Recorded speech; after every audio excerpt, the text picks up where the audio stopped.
in new COVID-19 cases in 3 months. This is active, this is moving, and it's moving at a rapid pace. More than 400 cases reported today, but the number of COVID-19 hospitalizations and deaths haven't jumped as sharply, why experts fear that could soon change. Plus, start acting and stop chatting so much. Thank you. A call for action aimed directly at Premier Ford. Personal support workers at long-term care homes say it's time he put money where his mouth is.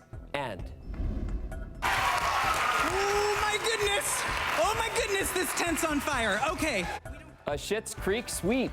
The CBC comedy makes history at the Emmys. More on the big night and how the hardware was handed out here in Toronto. Ontario is reporting 425 new cases of COVID-19 today, but despite the high number of infections, people in the hospital with the virus is roughly the same as it was before this current spike began. Queen's Park reporter Mike Crawley kicks us off tonight with why experts warn that could soon change. More and more people who fear they're infected with COVID-19. As Ontario's case numbers rise, hospital assessment centres are seeing growing demand for tests. But inside these hospitals, the demand for beds is not growing at the same pace, at least not yet. Here's how Ontario's average daily case count has surged in recent weeks. Since early September, the number has tripled.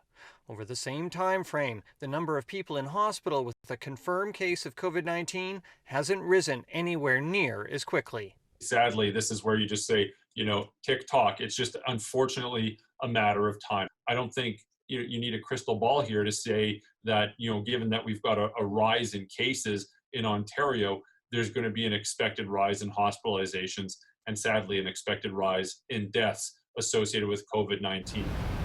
Right now, the bulk of new cases in Ontario are among people younger than 40. The hospitalization and death rates for young people who contract the virus are far lower than among the elderly. The issue with this infection is that it's really, really contagious. And we know from experience in Canada, and of course we know from experience elsewhere in the world, that it doesn't stay restricted to a single age cohort for long. And if infections start hitting older demographics, Ontario's hospitals expect a surge in admissions. We are seeing small blips, but definite increases in our hospitalization and in our ICU use of patients with COVID. And are we going to see a spike in older age groups in a few weeks based on who they're bubbling or sheltering with? That's my concern. More testing come the fall. Is the province considering any new actions to try to slow the spread? We asked the Premier. Making sure we get the message out consistently, making sure people don't let their guard down, don't take the eye off the ball. Today, Quebec declared that it is in the second wave of the pandemic. Ontario has yet to state that officially. Whether you call it a wave, a spike, or a surge, here's a fact. The number of average daily new cases has tripled in just 2.5 weeks. Mike Crawley, CBC News, Toronto. Personal support workers in Ontario's long-term care homes remain on the front lines of the battle against COVID-19. As Ali Chiasson tells us, PSWs and their unions say they won't be able to handle a second wave if the province doesn't step up. To go to work every day to see your residents dying is a horrible way to work.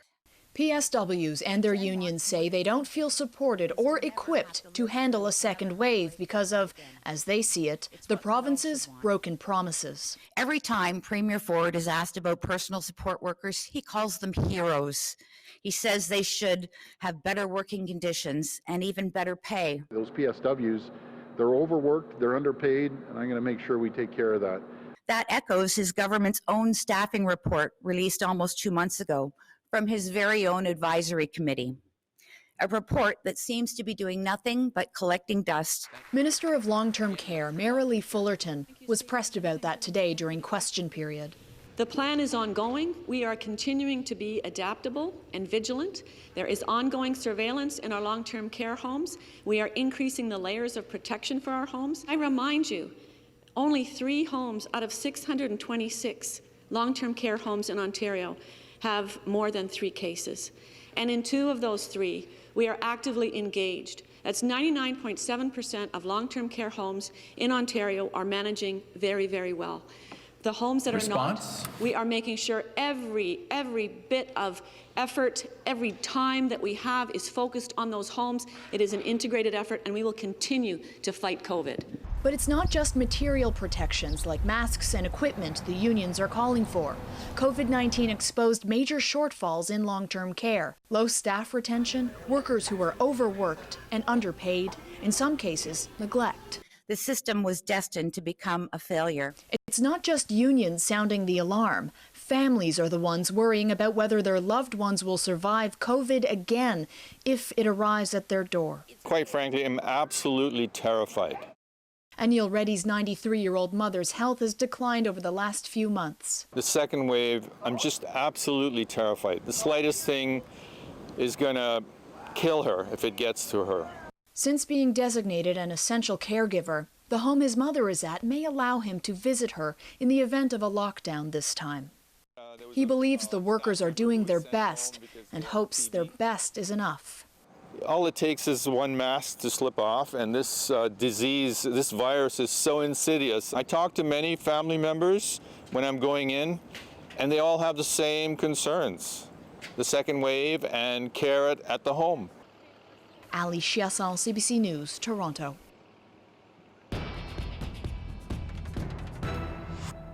Breaking news now from the Toronto District School Board. If your child is supposed to start online learning tomorrow, there is a chance they may not. The TDSB saying tonight that problems hiring staff for the virtual classroom means there will be a rolling start to synchronous learning. They're asking every student who is supposed to start tomorrow to do the following. Log into Brightspace and check for a welcome message from your child's teacher. If there's a message there, online classes will start tomorrow. If there isn't, that means there isn't a teacher assigned to the class, and your child should do independent learning tomorrow. The board adds they are performing maintenance on student accounts and that things should be completed by 8 o'clock tonight. Now to the tragic ending of the search for a missing elderly man. Police say they've recovered the body of Chandulal Gandhi, but do not suspect foul play in his death. Gandhi's body was found yesterday in the Claireville Conservation Area in Brampton. It's believed he died of exposure. Gandhi was reported missing last Tuesday, and dozens of police officers searched for days for the 83-year-old.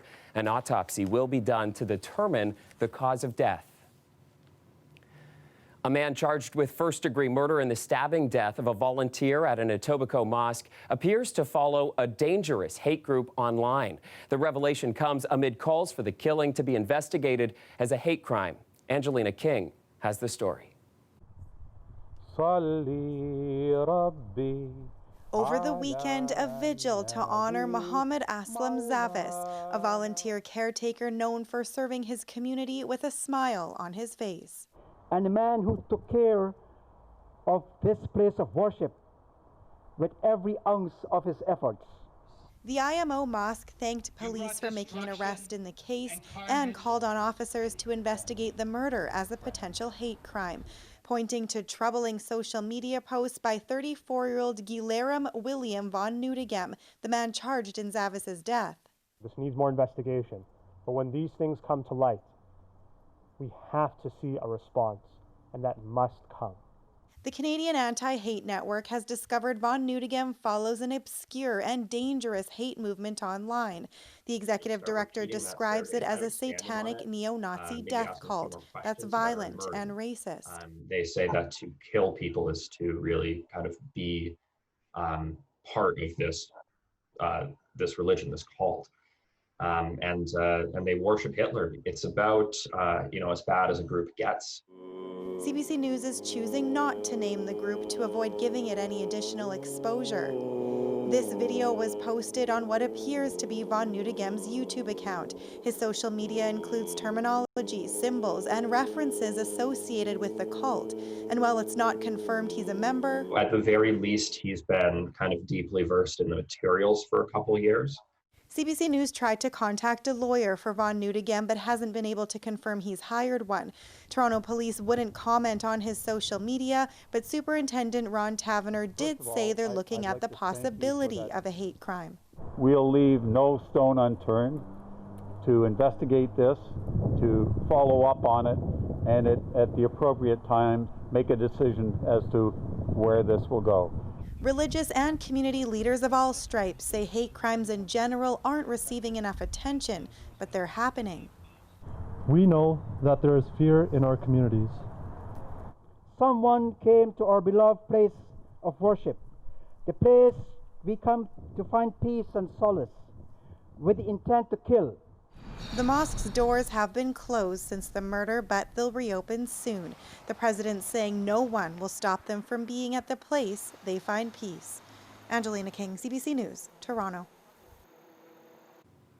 To Scarborough now, where a man is dead after a shooting outside a home last night near Morningside and Shepherd. He's been identified as 28-year-old Daniel Lashley of Durham Region. The shooting has left people who live in the area on edge. But of course, I'm worried. I'm a grandmother, right? So I hope it will never happen again. This street is a very close-knit street. It's hello, how are you, good morning, good evening. This is what goes on here. Police responded to several reports of gunfire just after 6 last night on Bradworthy Court. They found Lashley with life-threatening injuries, and he was rushed to the hospital where he later died. Forensic investigators spent the night combing the scene, removing bags and boxes from the home. Police are appealing to any residents who may have security camera footage to contact them. They say 2 suspects were seen fleeing on foot. Also in Scarborough, a man is in life-threatening condition after he was struck by a delivery truck this morning. Police were called to Lawrence Avenue East and Crockford Boulevard near Warden at around 6:20. The victim was rushed to the hospital with critical injuries. Police say the driver of the truck remained at the scene. With a steady rise of COVID-19 cases here in Toronto, the city says it is going to crack down on people who violate physical distancing guidelines.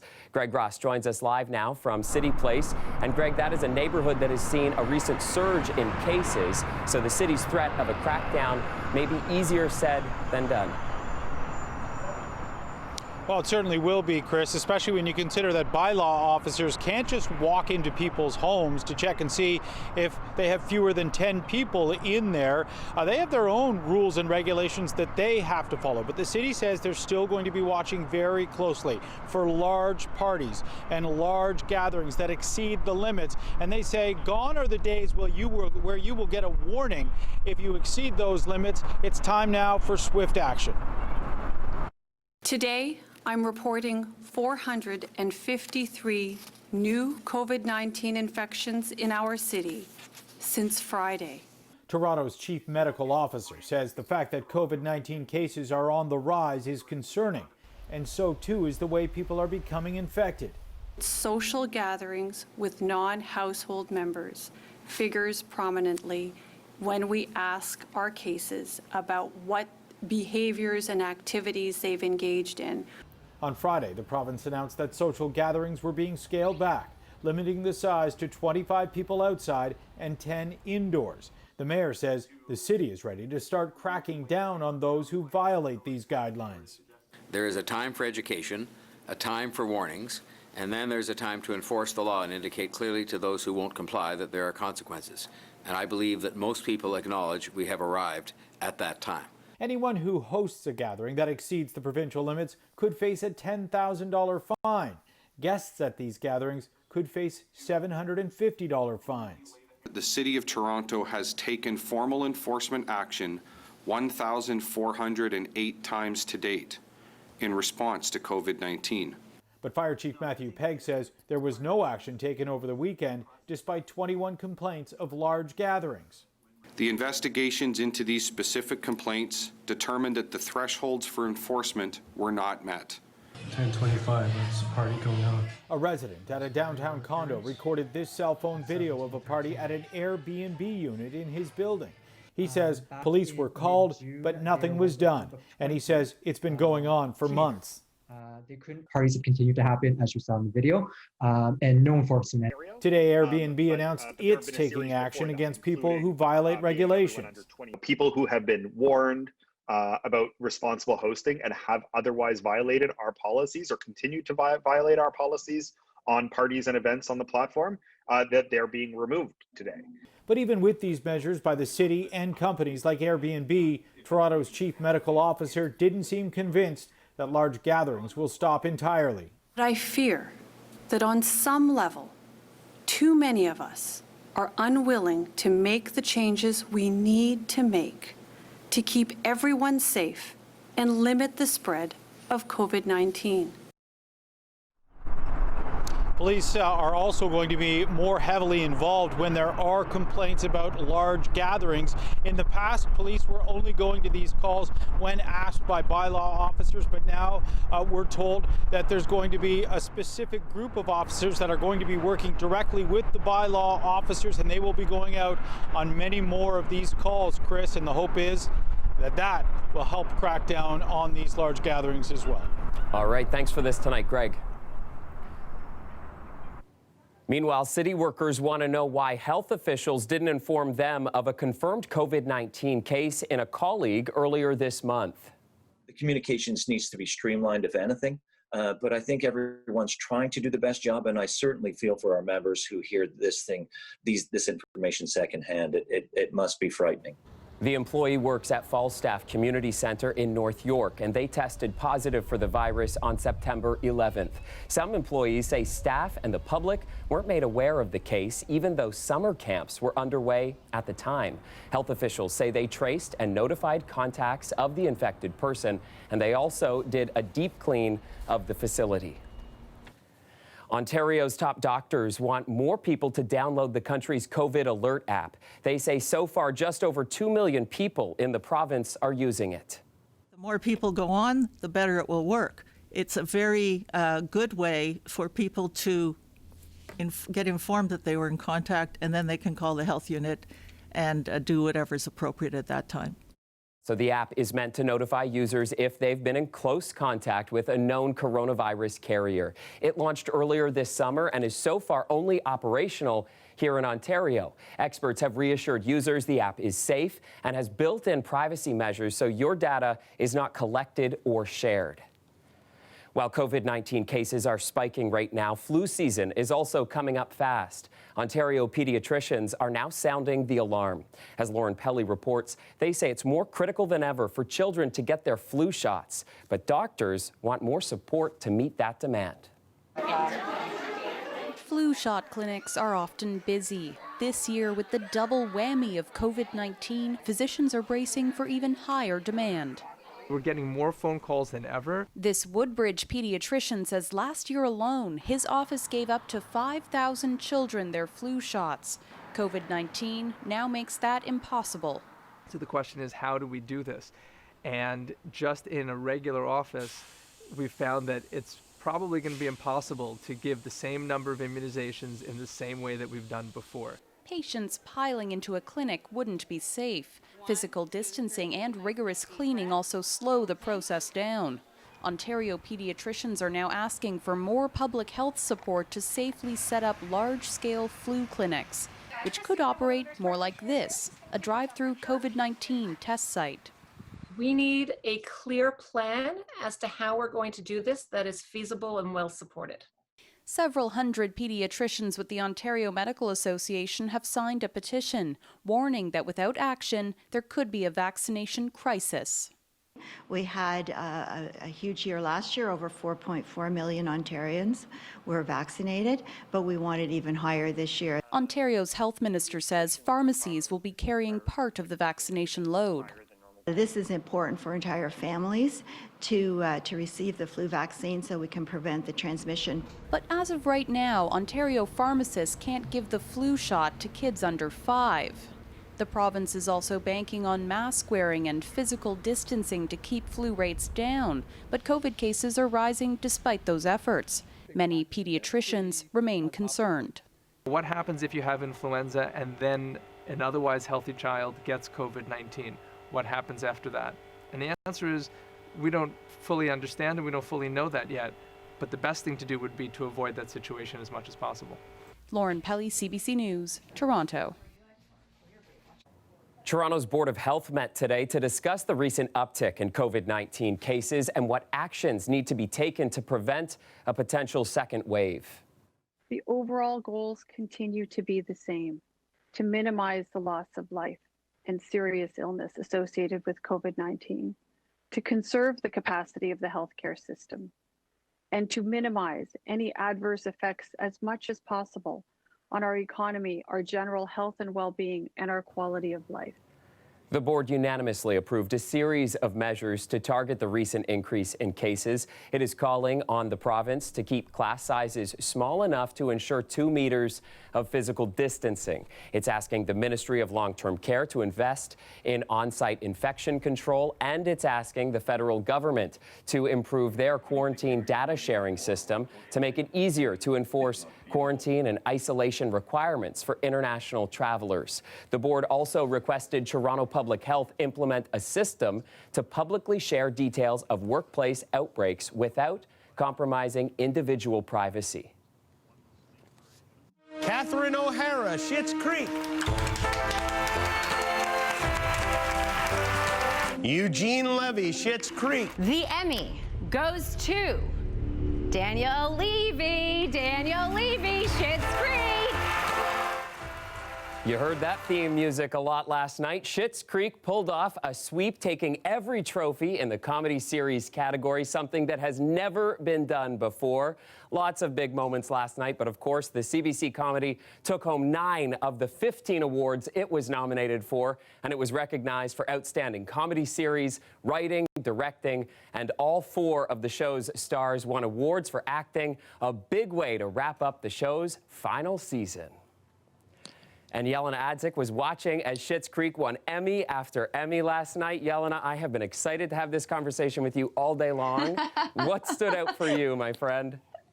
Me too, Chris, because it really was such a phenomenal night, not just for Canadians and obviously for CBC and Netflix, but also for the LGBTQ community. I want to start out with Dad, the papa of the whole affair, Eugene Levy. Have a listen. I also want to thank once again this young man who took our fish out of water story about the Rose family and transformed it into a celebration of inclusivity, a castigation of homophobia, and a declaration of the power of love. Woo, that's how you do it. Okay, Chris, so leading off into that, then we see Dan accepting his award and for Best Supporting Actor, and so he really wanted to take the turn to make it political, given that he's in the United States. Have a listen to that. Oh boy. Our show at its core is about the transformational effects of love and acceptance, and that is something that we need more of now than we've ever needed before. And I just wanted to say, for any of you who have not registered to vote, please do so, and then go out and vote, because that is the only way that we are going to have some love and acceptance out there. Okay, so he's obviously talking about inclusion and diversity of voices, and Catherine O'Hara had that on her mind too when she ended up winning for Best Actor in a Comedy Series, but she was thinking a little more about inclusivity when it comes to people of different ages. Have a listen. I will forever be grateful to Eugene and Daniel Levy for the opportunity, for bestowing upon me the opportunity to play a woman of a certain age, my age, who gets to fully be her ridiculous self. And she is a very fun, ridiculous self. For anyone who's been watching Moira Rose, her character on Schitt's Creek is just so fabulous. And you got to see that the love continued when Annie Murphy ended up taking her award for Best Supporting Actor in a Comedy. She just wanted to share. The 6 years that I have spent working on this show have been the best 6 years of my entire life. And I am so, so proud of the cast and the crew and the writers, and I can't believe that Eugene Levy and Catherine O'Hara are my friends. Quite the She's friends just happy to have, for their hey, friendship. Yelena? Exactly. Really good friends to have, honestly. And so, Yelena, I mean, of course, we saw how many people were at that big party at Casa Loma last night, but there was one person that wasn't there, and that's, of course, Dan's sister, Twyla, in the show she played. Yeah. So tell us about how she reacted, because that video is just wild. Okay, so you know what? You're right. And I have to clarify, earlier when I talked about him being in the United States, he's not in the United States. Of course, the show gets a big airing there through Netflix, but here they were celebrating very much in Toronto at Casa Loma, as you say. But his sister at home in her living room had a bit of a different kind of experience, and he shared a video of that today. It's just so great. Hold your ears, though.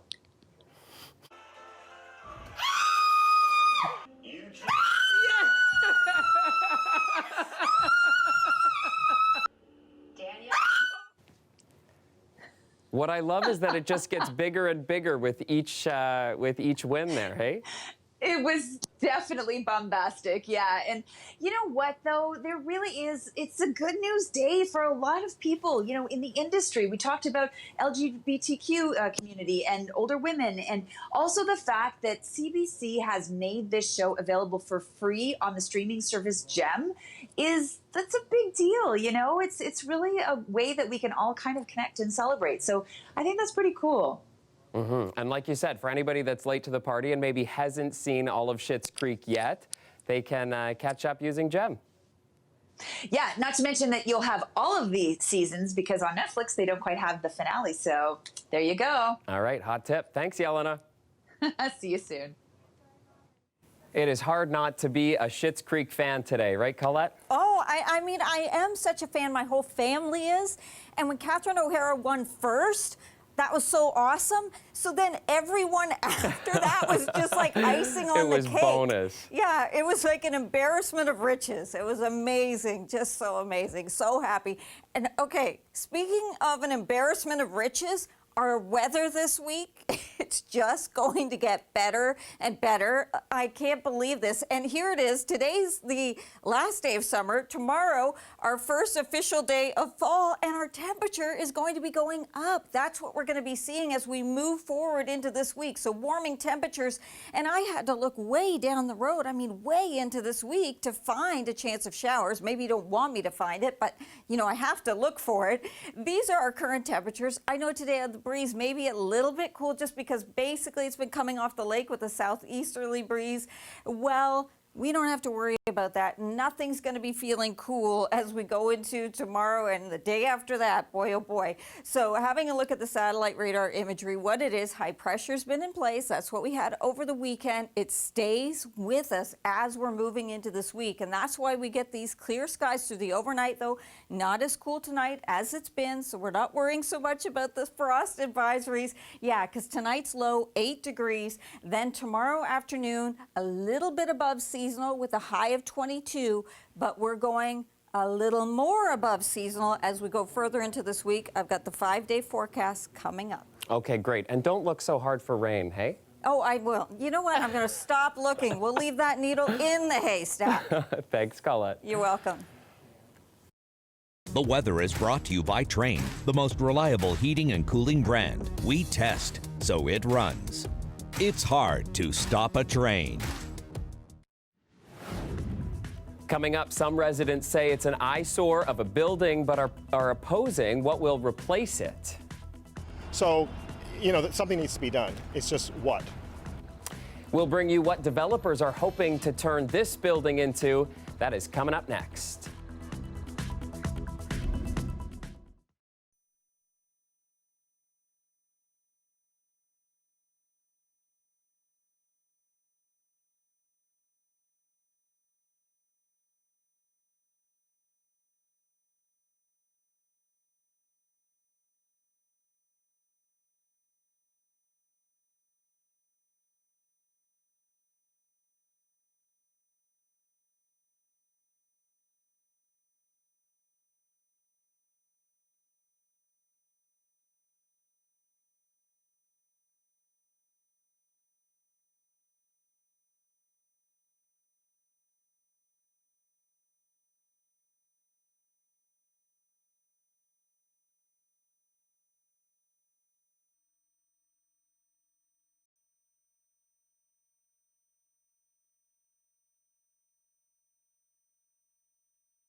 Welcome back. Another battle is brewing over a possible development near Dundas and Bloor West. The city and province already rejected a 29-floor condo proposal for the site, even though it sat neglected for more than a decade. Philip Lee Shannock spoke to residents about this latest condo plan.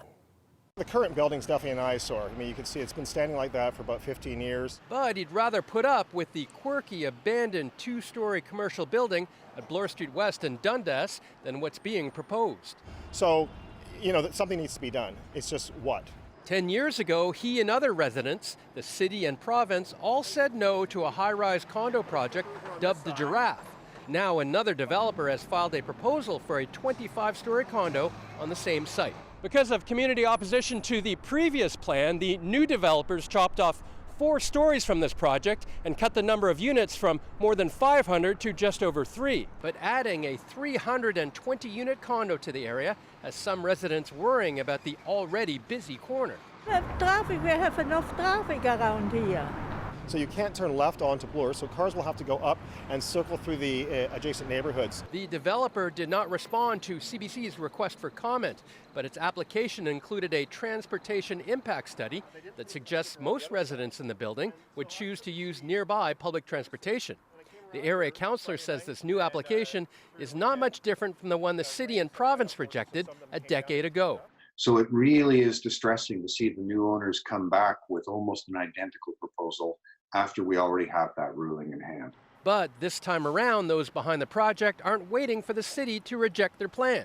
They've already asked to be heard at the local planning appeal tribunal. They've been very aggressive, frankly, and haven't really made the kinds of modifications that either the community or the planning department or I have been asking for. So I would expect that, yes, the ultimate decision here is going to be made by the provincially appointed planning appeal body. And that could mean that they could get the go-ahead to build, no matter what the residents and city have to say. Philip Shannock, CBC News, Toronto. The federal government is pledging $1 billion over the next 6 months so cities and other housing providers can keep people from becoming homeless. The urgency for more permanent housing, more permanent affordable housing to house those who we collectively have housed temporarily cannot be any more clear. We have to act now. The social development minister there making the announcement in Toronto today. The rapid housing funds can be used to buy properties being sold because of the COVID-19 pandemic or to build new modular units. The Liberals expect the program will create 3,000 new affordable housing units across the country. Ontario says it has the go-ahead from Ottawa to introduce its own system to regulate greenhouse gas emissions. Ontario's Environment Minister says Ottawa has given the green light to the Ontario Emissions Performance Standards Program. It aims to regulate greenhouse gas from large industrial facilities. It also sets standards for lowering emissions that facilities are required to meet. But the federal Environment Minister says Ontario's plan won't be as effective as Ottawa's plan, which requires large emitters to pay for each ton of greenhouse gas they produce. Meanwhile, the federal carbon tax goes before the Supreme Court starting tomorrow, and 3 provinces are questioning Ottawa's right to impose a national price on pollution. Olivia Stefanovic shows us what's at stake.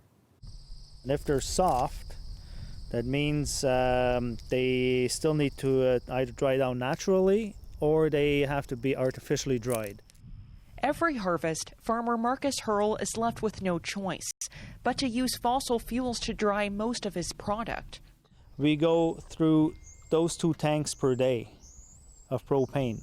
Under the carbon tax, the cost doubled, and it's expected to triple by next year, because unlike other fuels used on the farm, propane doesn't qualify for an exemption. Well, this is going to hit our pocketbook, so we're going to. He worries whether the future is financially viable. Now, my 2 sons that are on the farm, I'm sitting down with them and showing them the reality of the picture that's in front of us. Hurl doesn't like what he sees, and he's hoping the Supreme Court of Canada will stop Ottawa from imposing a national price on carbon. The top court will hear 3 separate cases this week from Ontario, Saskatchewan, and Alberta. At the root of this, it's about a federal government that's exceeding its jurisdiction. Power struggles between the federal and provincial governments are as old as Confederation. But the debate over climate change at the High Court is new, with Ottawa arguing the issue is too big for any one province to tackle. I think this case raises an important constitutional question because the environment itself is a subject that is not expressly mentioned in the Constitution. This farmer sees carbon pricing not as something to fear, but as an opportunity. And we started switching how we dry grain, and I'm thinking of actually doing an experiment buying a heat pump. He'll be watching the hearings closely. I hope that when we look back on that decision 20 years from now that they made the right choice. One that will have ramifications no matter which way the Supreme Court of Canada lands. Olivia Stepanovich, CBC News, Ottawa. RCMP officers have carried out a raid on a Quebec home connected to the poison-laced letter addressed to U.S. President Donald Trump. Police searched the condo linked to the suspect, identified in the U.S. court records as Pascal Ferrier. This is concerning the packages, the suspicious packages that was sent to the White House and in other areas in the United States. So the RCMP is assisting the FBI for this investigation.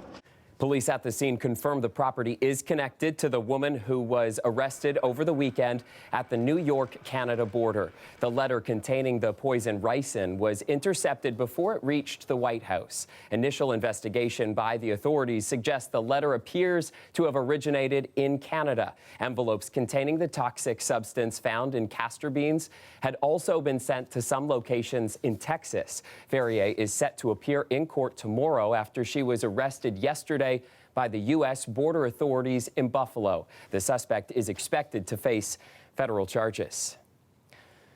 In the U.S., replacing the position of Supreme Court Justice Ruth Bader Ginsburg, who died on Friday, has turned into a major campaign issue.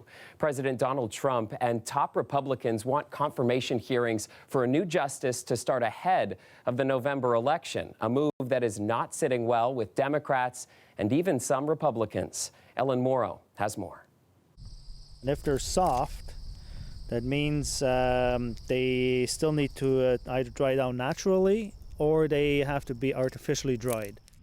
Every harvest, farmer Marcus Hurl is left with no choice but to use fossil fuels to dry most. Sorry about that. That was the wrong item. The need for food banks has grown due to the COVID-19 pandemic, making food drives more important than ever. This is the last month for the CERB benefit. We really know that next month there will be a large need in our community. After the break, we'll bring you to the Mississauga Food Bank Drive and tell you how much they're hoping to raise. That is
Weather in September is always a bit of a gamble, but it sounds like we are definitely winning this week. Hey, Colette? Yes, we certainly are, Chris. We're talking about this ridge of high pressure just so dominant, giving us this lovely weather. It's also playing an impact in terms of what's happening, keeping us protected here. But in terms of what's happening here with the track of Hurricane Teddy, I did want to just give you an update because, of course, it is going to be having an impact on Atlantic Canada. And for friends and family who might have interests here, so currently the wind speed's 150 kilometers an hour. It is a Category 1, strengthening back to a Category 2, then to a 1. And then as it looks like the trajectory is going to be coming in here, this will be late Tuesday into Wednesday morning around Cape Breton Island. It will be post-tropical at that point, still a very strong storm with very strong winds. But we're looking at 10 to 15 meter waves, potentially over 100 millimeters of rain coming through here. Certainly some erosion as well to the beaches through this region, and we're obviously looking at the balance here when we're talking about the weather we'll be seeing and what's going to be happening there. So incredible in terms of what's been going on with the Atlantic season, but this is the first time really that it's going to be having an impact on the Canadian weather picture. Back here at home into Ontario, we're looking at right now high teens in terms of our current temperatures, and we're getting into a warming trend. So today, the last day of summer, we start fall tomorrow, and we start it with things going up in terms of our temperatures and the heat building in. So that ridge of high pressure that's with us, clear skies tonight, temperatures not quite as cool as they've been, and in fact, that's going to be the trend not just with the daytime highs, but the overnight lows. So still some single digits you're seeing here with those clear skies, but our overnight lows are going to be going into double digits. Tomorrow we go into the low 20s, but those temperatures are going to be going up as well. So look at this, by the time we're into Wednesday, we're talking about some mid-20s, and we're going to be holding there. Notice also the sunshine, the dry conditions. Right now it looks like about Saturday evening, Saturday night before we get into the next chance, Chris, of seeing some showers. So a beautiful first week of fall. That looks great. Thanks, Colette. You're welcome. Okay, we want to take you back to Washington now for that story on the political fight to replace Supreme Court Justice Ruth Bader Ginsburg. Here's Ellen Morrow. Dawn in Washington, and protesters are converging on the Supreme Court. Their target, Senator Lindsey Graham. In 2016, after Republicans blocked a Supreme Court nomination by Barack Obama, arguing it was too close to the election, Graham said this. I want you to use my words against me. If there's a Republican president in 2016 and a vacancy occurs in the last year of the first term, you can say, Lindsey Graham said, let's let the next president, whoever it might be, make that nomination. A different tone today. Justice Ginsburg is one of the most accomplished women to ever serve on the court, and her life should be celebrated. But under the Constitution, we have a job to do, right? President Trump says he'll announce a nominee later this week. Two frontrunners have emerged, Amy Coney Barrett, a social conservative popular with the religious right, and Barbara Lagoa, a Cuban-American from Florida, a crucial swing state in the election. Trump is pressing Republican leaders to hold a confirmation hearing and vote as soon as possible. Democrats are incensed. We need to make sure that we mobilize on an unprecedented scale to ensure that this vacancy is reserved for the next president. Only two Republican senators, Lisa Murkowski and Susan Collins, have said they don't support a vote before the election. If no other Republicans join them, the party will be able to confirm Trump's third nominee and grow the court's conservative majority. Ruth Bader Ginsburg's dying wish was that she not be replaced until a new president is installed. Across the U.S., the mourning for Ginsburg continues here in San Francisco and at this vigil today in the Bronx. At the Supreme Court, the tributes grow.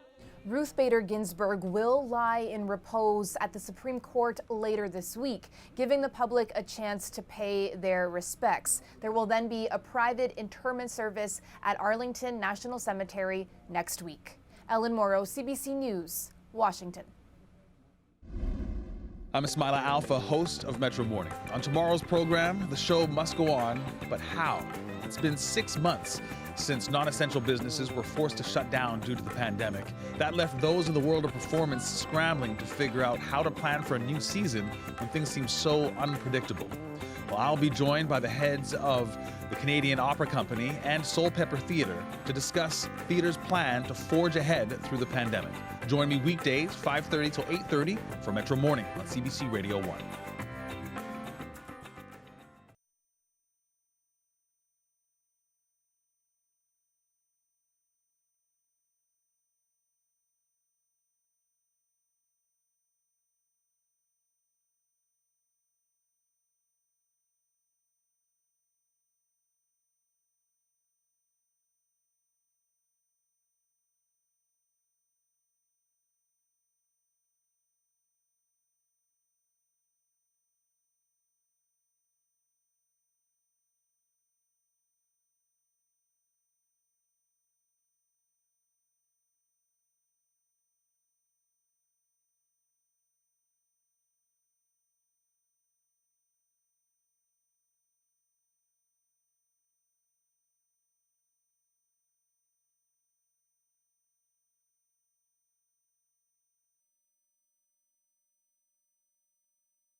The coronavirus pandemic has led to a major surge in food bank usage, which is why all the way back in April, Prime Minister Justin Trudeau made this announcement.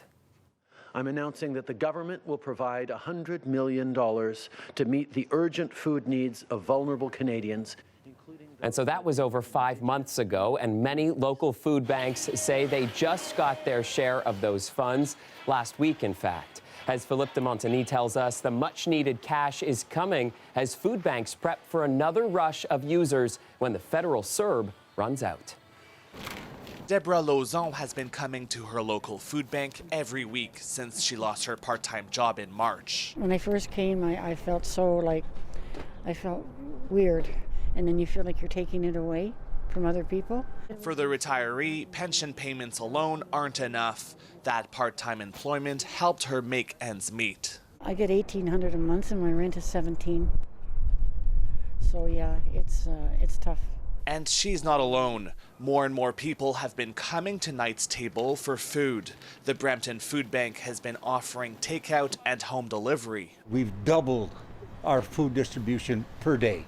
Either it's from food banks who've shut down, either it's from people who've lost their jobs, and it's been really hard. According to Statistics Canada, 1 in 7 Canadians experienced food insecurity during the pandemic. Some are worried the end of CERB this week will further increase demand in food banks and soup kitchens. If you're going to now say that we're going to just cut off people off their $2,000 at the end of the month, you have a situation where many more thousands, and not tens of thousands of people would be forced to use a soup kitchen like this. We're very concerned about what's going to happen when CERB comes to an end. For jobs that have not been replaced, people who haven't been recalled back to the office, we're concerned for those families who are no longer going to be receiving that $2,000 a month. The Mississauga Food Bank also saw its demand more than double so far compared to last year. Mayor Bonnie Crombie is calling on people to donate. This year in particular, given COVID, we see the need has increased so dramatically. The goal of the mayor's food drive to raise $250,000 and 170,000 pounds of food over the next 4 weeks. Philippe de Montigny, CBC News, Mississauga. It was a colder weekend, but it's about to get a whole lot warmer. We'll check in with Colette Kennedy one last time with a look at your forecast. Stay with us. We'll be right back.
Well, it's still a long way off, but Toronto's Christmas market, the annual holiday-themed outdoor festival, has been canceled this year due to COVID-19. The market has been a winter staple for more than a decade and usually draws tens of thousands of people who want to indulge in holiday cheer.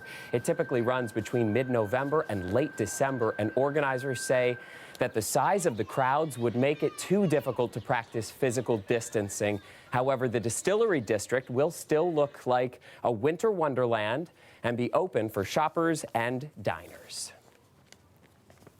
It's too bad, because I was just thinking that of all of the things in, late November and December that you could be outside and enjoying, that's probably going to be one of the few things. Yeah, I'm so glad it is still going to be open for shoppers to be there, because I also was disappointed. I'm usually there doing the weather when it opens up with the lights. And so, it's just one of those things, one more thing that we just have to look forward to, hopefully for next year, that we will be there. But I'm glad that it's still something people can participate in. So overnight tonight, you know what? Not as cool as what it has been, like the 3 degrees Pearson went down to on the weekend. 8 degrees overnight tonight. Certainly not as cool. 22 degrees tomorrow for the first day of fall. It's incredible, especially so when you look at the days ahead. The temperatures are actually going to be going up. An amazing first week of fall. Chris, definitely this is something to look forward to. Yes, summer is not done with us yet. Thanks, Colette. You're welcome. And that is our show for you tonight. We'll see you back here tomorrow at 6. Have a great night.